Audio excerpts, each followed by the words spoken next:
Rumor spreading round that Texas town.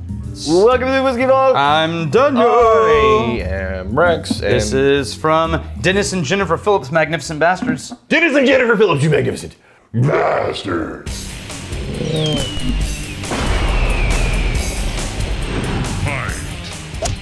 This is from Mackmyra, the Swedish distillery. Motörhead. For Motörhead. All right. Motörhead bottled the whiskey with them. Oh, nice. Now, the funny thing is like Lemmy, who passed away, God rest his soul, 2015, badass bass player, and just all around scary human being, looking wise anyway. Supposedly he was kind. He was really like if I remember correctly, I think he was a Jack guy. Okay. But my favorite thing researching this one is they worked with, because you know, like metal and rock and heavy is big in the Nordic country or Sweden or in Norway, or there's got a lot of shit like that. But his Norwegian death metal. Yeah, Lemmy's quote with this was, "Life is less painful with Motörhead whiskey. I may consider having a sip now and then."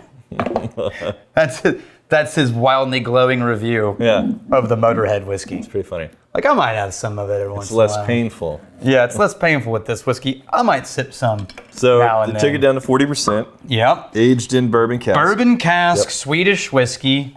I almost didn't pour myself any. We don't know. Let's see. Man, I really do get that bourbon cask nose. You mean that vanilla cream? Yeah. Yeah, absolutely. Yeah. 5 years old. I would, you know what? If I went into this blind, I would say I'm definitely an American whiskey. Well, some of it was finished in oloroso sherry casks before they blended it together. So I'm not finding that in the nose, though. Neither am I. That's a nice nose. I like it. What would you say would be the closest American? Was it American single malt corn whiskey? Would it be? It smells American for sure. It does smell American, which is weird. Yeah. Because in theory, it's a malt, right? So, But it's not going to be as oaky as like a bourbon. The vanilla is the front reading. Where are you going? we've got a... it's so humid, our AC is backed up and dripping water all over everything over there. It's already a growing puddle surrounding all the whiskeys in the wood. All right, sorry, that's a major problem.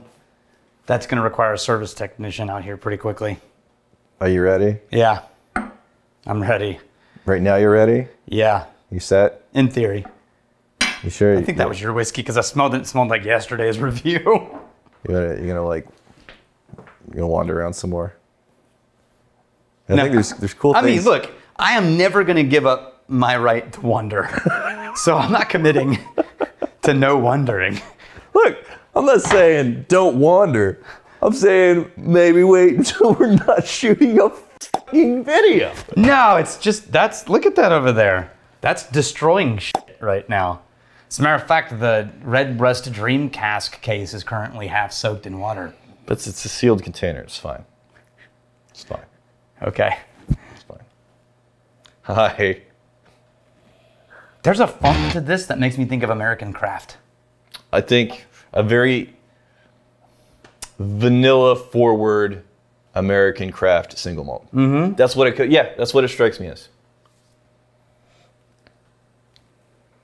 Oh, that's got flavor.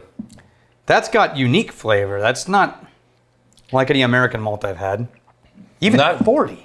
Not a tremendous amount on the finish. No, it starts with something. Yeah, it tapers off pretty quickly, but at 40%, to get that much of a vanilla. Here's the thing: it does have flavor, but it's not incredibly multi-layered and complex. I guess going into 40, I'm surprised at how much. Yeah. But I wouldn't say it compares to higher proof. It's just there is a mustiness to this flavor surrounding the vanilla that makes me think of. Yeah, I know exactly what you mean, though? but I don't.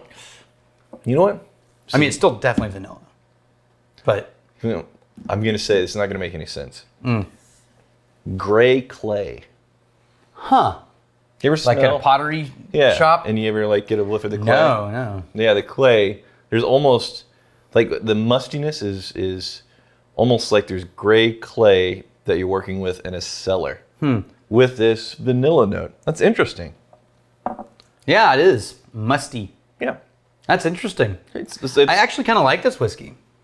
I do. It's off the beaten path of the flavors you would expect. Yeah. I wish it was giving me a little bit more intensity with that slightly off the beaten path presentation of a vanilla and a cellar working with pottery clay. For a band that's like super like f you rock and roll, this is pretty mild. Yeah. I think most band releases, celebrity releases, most of them are going to be like in Accessible, approachable. the 80 proof. Yeah, you're right. 40%. I would like to see specifically this one though. Maybe like a 50%. Yeah, I think there's probably more that this has to offer, and I think the thing that you and I are both most surprisingly pleased by. It's sour apple. I think it's too sharp. Sour apple's too sharp. Buried in there, but I'm thinking of a pie where the filling is slightly tangy instead of being sweet. Does that make sense? A little bit. There's a tanginess to that aftertaste. No, I don't bet. It's catching me. Yeah, actually, I think I like it though. I do. I like it. I don't know what that's about. That's the Mackmyra design. That's a design Yeah, see? for the distillery. Yeah, look.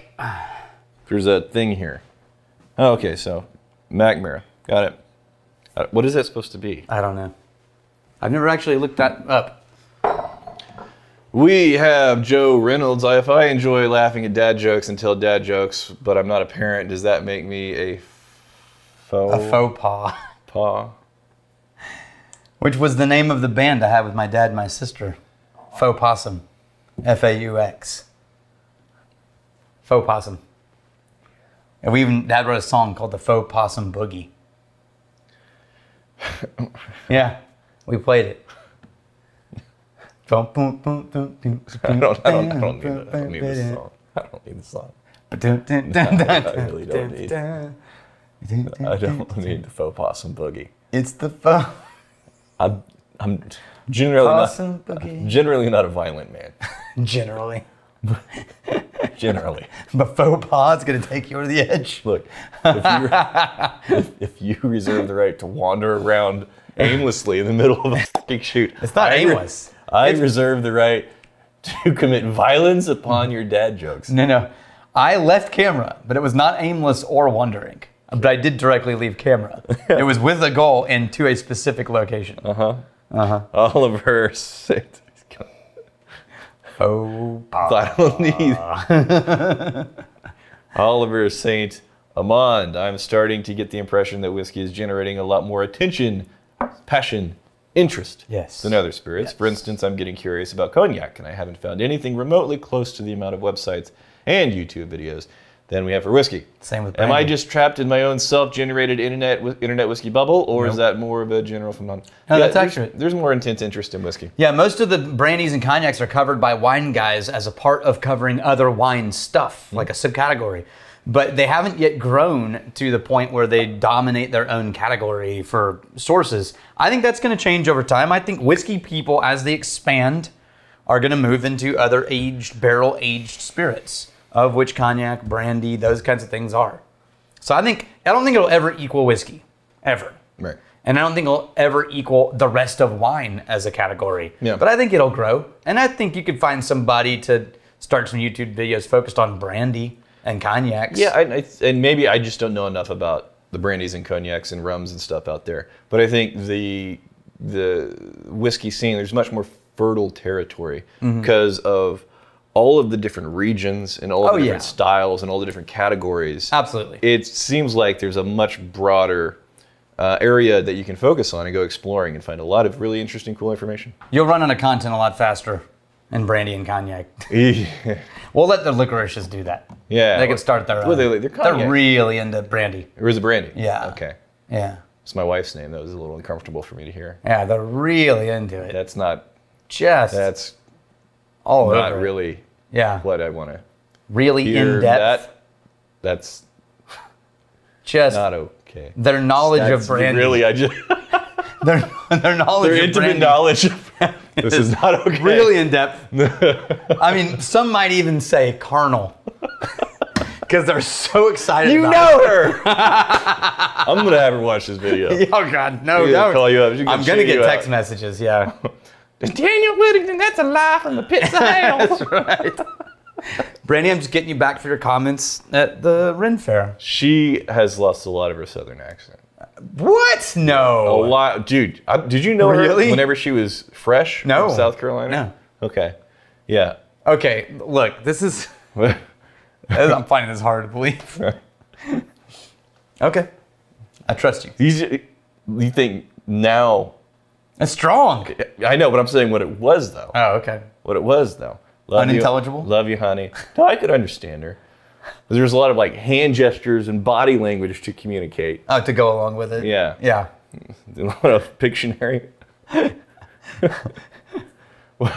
Once you can wrap your ears around, lie straight from the pits of hell. And then you got Yeah, that. you got it. You got it. Yeah. It's kind of like in Ireland. Yeah. Like that first half day, you're like, wait, What was that thinking? What? And then you eventually acclimate. Yeah. It's like Inspector Clouseau.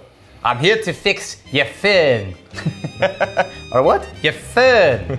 all right, here's to fighting, stealing, and drinking. If you fight me, I fight for a friend. Steal, may you steal your lover's heart. And if you drink, may you drink with us.